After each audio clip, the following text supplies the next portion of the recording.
So the sun is out and the temperature's rising, and most people are making the most of the opportunity to do the things they haven't had a chance to do over the winter.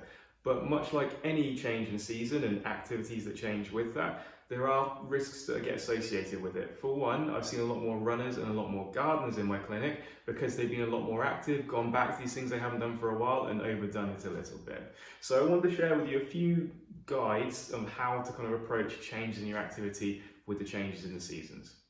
The first one is that you want to be realistic with what you're setting out to do.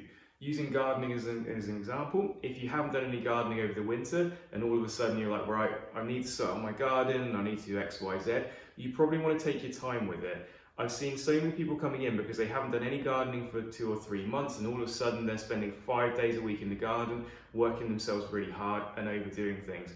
You want to have a gentle introduction to it, you want to take your time with it, and you definitely don't want to do day after day after day if you haven't done anything for a long period of time.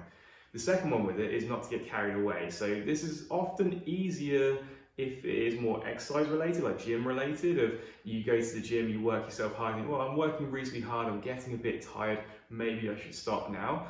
There is something called DOM, so delayed onset muscle soreness. Often if you're doing a new exercise or a new activity you haven't done for a while, the day afterwards you have to get that delayed onset muscle soreness, that bit of an ache the next day afterwards.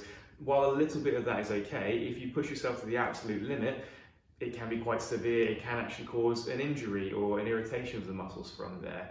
If you're exercising, it's usually easy to kind of not push yourself to the limit with it. It's still a trap if you could do too much with it, if you are really enjoying it. But with things like gardening, where the driving force moving forward, rather than being, I feel a bit tired, I want to stop, it's more an external driver of, well, I'm feeling a bit tired, but look at all this stuff I need to do. It can lure you into doing more than you intend on doing, and then working a bit too hard, having that muscle ache, muscle soreness afterwards. And the other one is you want to take regular breaks. As I said before, if you are doing a new activity or an activity you haven't done for a while, don't expect your body to respond like you did when you were doing it 6 months ago the last time as well. It will take a bit of time for the muscles to get used to it, so you do need to kind of ease into it. Using my example of running that I gave before, if you are a runner and you're trying to get back to a routine of doing like 4 days a week of running, you don't start with 4 days a week of running. You might start with 1 or 2 days a week running. Once that feels comfortable, build up to 3 days a week running, and then up to 4 after that. You want to give yourself plenty of rest, because rest is when your body recovers and builds up that muscle tissue, but you do need to take it nice and gently, take it nice and slow. If you did want any more information about how to approach exercise or physical activity, you could book in an appointment to discuss it further with us.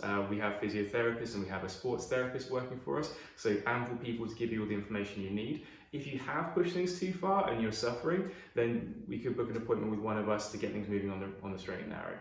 Hope this video has been useful, and hope to see you soon. Thanks. Take care.